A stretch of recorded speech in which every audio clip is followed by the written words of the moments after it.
आज हमारे इंग्लिश का दूसरा पार्ट है। इसका नाम है voice of the unwanted girl, एक अनचाही लड़की की आवाज।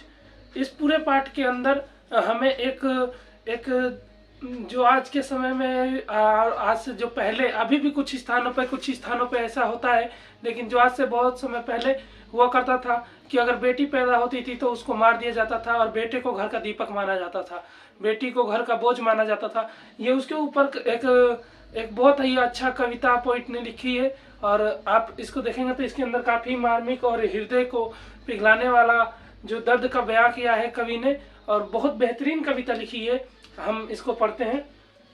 ये एक बेटी है जिसको मार दिया गया है, गर्भपात कर दिया गया है उसका, ठीक है। तो उस बेटी वो अपने माँ से क्या कह रही है उसके बारे में इस कविता में बताया गया है। Mother I am the one, माँ मैं वही हूँ, यू सेंट अवे, जिसे आपने विदा कर दिया। वो लड़की अपने माँ से पूछ रही है, माँ मैं वही हूँ जिसे आपने भेज दिया। When the doctor told you, जब डॉक्टर ने आपसे कहा, I would be a girl, मैं एक लड़की बनूंगी। In the end they had to give me an injection to kill me, उन्होंने मुझे मारने के लिए मुझे एक इंजेक्शन दिया। Before I died, I hear, मरने से पूर्व मैंने सुना, ट्रैफिक रशिंग आउटसाइड, जो ट्रैफिक होती है यातायात, उसकी जो भीड़ भाड़ वाली आवाज थी उसे उसने सुना। द मानसून स्लश, जो मानसून की आवाज होती है उसे उसने सुना। Wind circling through your blood Mumbai, तुम्हारी मुंबई में या आपकी मुंबई में जो हवाएं तेज चल रही है, नाराज होकर चल रही है, उन हवाओं को उसने महसूस किया। ये वो गर्भपात हुई लड़की है जो अपनी कथा बयां कर रही है। I could clutch the neon blue, मैं पकड़ सकती थी नियॉन ब्लू लाइट को। नियॉन ब्लू लाइट वो होती है जब इंद्रधनुष निकलता है तो उसमें नियॉन ब्लू लाइट, सबसे पहले जो रोशनी आती है उसको ही नियॉन ब्लू लाइट कहते हैं। तो बच्चे होते हैं ना, वो उसको पकड़ने की कोशिश करते हैं, उसके पीछे भागते हैं। जब हम छोटे बच्चे रहते हैं, जब तक हमें समझ नहीं रहती कि आखिर ये हमें कभी नहीं मिल सकता, लेकिन फिर भी हम उसके पीछे भागते हैं, ठीक है। उसकी बातें कर रही है। नो वन वांटेड, किसी ने भी नहीं चाहा। नो वन वांटेड, किसी ने भी मुझे नहीं चाहा। ये वो लड़की कह रही है कि किसी ने भी नहीं चाहा कि मैं आऊं, और किसी को उसी बात पे दोबारा जोर कर रही है कि कोई किसी ने भी नहीं चाहा, वो यानी कि उसकी माँ ने भी नहीं चाहा कि वो आए। To touch me expect letter in autopsy room. Autopsy room मतलब शव रूम, जिसको जहाँ पे पोस्टमार्टम किया जाता है उस रूम को ऑटोपसी रूम कहते हैं। To touch me except letter in autopsy room when they knew my mouth would not search for anything, उसने मुझे छुआ, वो मुझे ऑटोपसी रूम यानी शव रूम में ले गए, और उन्होंने देखा कि जब मेरा मुंह किसी की तलाश नहीं कर रहा, किसी की खोज नहीं कर रहा। किसी की तलाश और खोज से मतलब है कि अब मेरा मुख से कोई भी आवाज नहीं निकल रही, मतलब उनको मालूम चल गया कि अब ये मर चुकी है। तब उन्होंने क्या किया,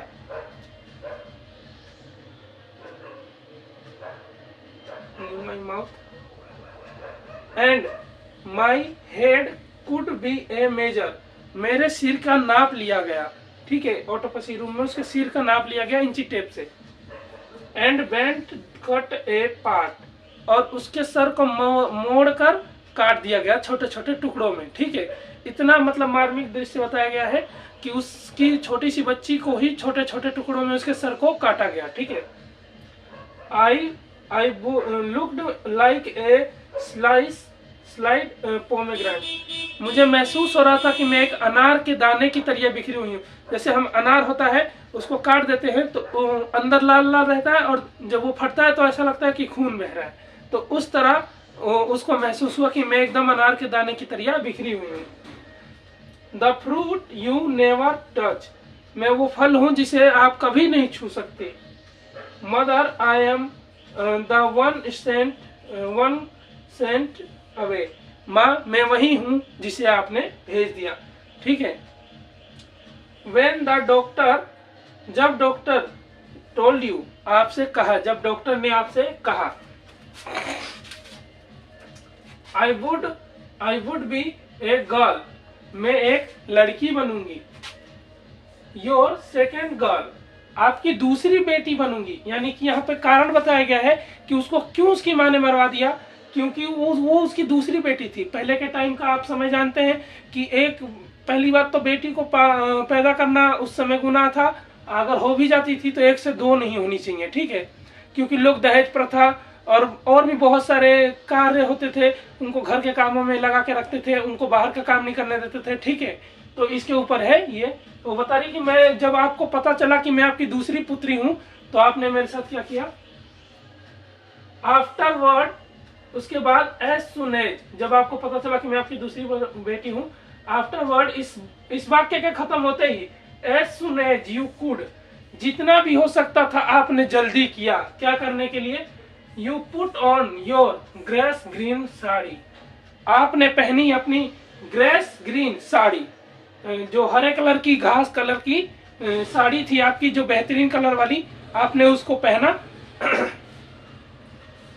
यहाँ पे ये बताया गया है कि उसकी माँ को भी इस बात का दुख नहीं था कि उसका गर्भपात करवाने के लिए ले जाया जा रहा है। वो जानती थी इस बात को कि उसका गर्भपात हो रहा है, मगर वो इस बात से खुश थी, इसीलिए तो उसने इतनी बेहतरीन और सुंदर साड़ी पहनी, ठीक है। The orange steam of the parijatak blossom granted in your hair, और जो ऑरेंज, जो संतरे की डंडी थी, स्टीम यानी डंडी, उसको प्राजतक ब्लूसम यानी जो पुष्पांश थे, उसको आपने अपने बालों में, आपने पहले की स्त्रियों को देखा होगा जो फूल के एक डंठल को तोड़ के बालों में लगा लिया करती थी अपनी सुंदरता के लिए, ठीक है। तो उसकी विवेचना की गई है, यहाँ पे बताया गया, उसका वर्णन किया गया है, ठीक है। आफ्टरवर्ड एवरीवन स्माइल, ये सब हो गया, सब खत्म हो गया, मैं निपट ली, उसके बाद से सब खुश थे, सब मुस्कुरा रहे थे। बट लेकिन, नाउ आई आस्क यू, मैं आपसे पूछती हूँ, to look for me mother, कि क्या आप मेरी तलाश करते हो माँ, लुक फॉर मी बिकॉज, मेरी तलाश करते हो क्योंकि, I want come to you in your dreams, क्योंकि मैं आपके स्वप्न में कभी नहीं आऊंगी। ये लड़की है, वो बार बार एक ही सवाल पूछ रही है और एक ही व्यक्ति से पूछ रही है, वो अपनी माँ से, क्योंकि वो सारा का सारा बात का जिम्मेदार केवल अपनी माँ को ही मानती है। वो जानती थी उसकी माँ कि उसका गर्भपात होने जा रहा है, लेकिन फिर भी उसकी माँ ने ऐसा कदम उठाया। Look for me mother, look, मुझे ढूंढो माँ, मुझे देखो, ठीक है। ये वो लड़की है जो कह रही है, बिकॉज, क्योंकि, I want become a flower, मैं कभी फूल नहीं बन पाऊंगी। फूल कहने का मतलब है यहाँ पे कवि का कि जैसे फूलों का कली होता है, पहले छोटा रहता है, फिर वो खिल के फूल बन जाता है, उसी तरह वो बच्ची छोटी थी, लेकिन अब वो बड़ी होने के बाद वो युक्ति बनती, ठीक है। तो लेकिन वो अब नहीं बन पाएगी क्योंकि अब वो है ही नहीं। I want turn into a butterfly, अब मैं तितली नहीं बन पाऊंगी। तितली मतलब तितलियां उड़ती हैं, लेकिन वो तो बचपन में ही उसका गर्भपात करवा दिया गया, नहीं तो बड़ी होके वो भी चलती, ठीक है। And I am not part of any one song, और मैं किसी के भी गीत का हिस्सा नहीं बनूंगी। मतलब कुछ गीतों में हम किसी का नाम नहीं ले लेते, उसी तरह अगर वो होती तो उसका नाम भी कोई जरूर लेता, लेकिन अब वो है नहीं तो उसका नाम कौन लेगा। लुक मदर, देखो माँ देखो, look for the place where you have sent me, उस स्थान की खोज करो माँ जहां पर आपने मुझे छोड़ दिया, जहां पे आपने मुझे भेज दिया, ठीक है। लुक फॉर द अनस्पेकेबल, वो अवर्णनीय है, उसका मतलब उसके बारे में कहा नहीं जा सकता, ठीक है। For the place that can never be describe, वो ऐसा स्थान है जिसका वर्णन भी नहीं किया जा सकता। मतलब वो लड़की जहां भी गई हो, नर्क हो, हम नर्क स्वर्ग मानते हैं एक हिसाब से, तो उसके हिसाब से समझ सकते हैं कि वो नर्क जैसे स्थान पे गई होगी, तो वो ऐसे स्थान पे चली गई है जिसका वर्णन भी वो नहीं करना चाहती, इतना बेकार लग रहा है उसको स्थान, ठीक है। Look for me mother because, मुझे ढूंढो माँ क्योंकि, this is what you have done, क्योंकि जो कुछ भी हुआ है वो सब आपने ही किया है, ठीक है। तो लड़की बार बार अपनी माँ को ही ब्लेम कर रही है, और जो कुछ भी हुआ इसके अंदर, उसमें उसकी माँ को भी थोड़ा सा समझ के कदम उठाना चाहिए था, लेकिन वो भी ग्रेस ग्रीन साड़ी पहन के एकदम सज धज के गई थी। ठीक है, ऐसा लग रहा था किसी पार्टी में जा रही हो। ठीक है, तो इसके बाद इसके बारे में बताया है कवि ने। हम इसका एक दूसरा पार्ट भी अभी इसमें 4-5 लाइन है, उसको अभी।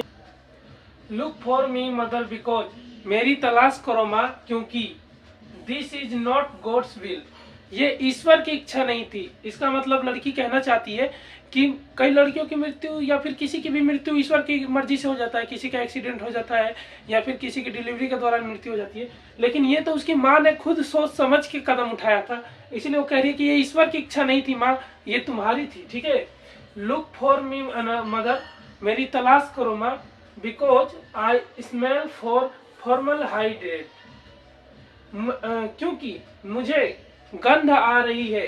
फॉर्मल हाइड्रेट होता है, एक केमिकल होता है, उसकी गंध आती है। ठीक है, बहुत बुरी गंध आती है, उसकी गंध आ रही है। I smell for formal hide, मैं उसको सूंघ सकती हूँ माँ, फॉर्मल हाइड गैस को। ठीक है, and still I wish you would look, और मैं चाहती हूँ कि आप मेरी तलाश करो माँ। वो लड़की चाहती है कि उसकी माँ उसकी तलाश करे।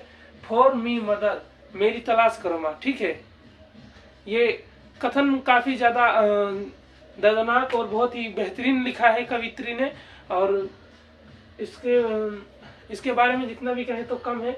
ये एक उस अनवांटेड यानी अनचाही लड़की की आवाज है। ऐसी बहुत सारी लड़कियां हैं हमारे हिंदुस्तान में। ठीक है, तो हमें इसके ऊपर ठोस कदम उठाना पड़ेगा, और लोगों को अपनी रूढ़िवादी सोचों से बाहर निकलकर अब देखना चाहिए कि हिंदुस्तान का ऐसा कोई सेक्टर नहीं रहा जहां पर महिलाओं की एंट्री नहीं है, या फिर जहां पे महिलाओं ने अपना कदम पुरुषों के साथ कदम मिलाकर नहीं चला हो। ठीक है, तो पूरा वीडियो देखने के लिए धन्यवाद।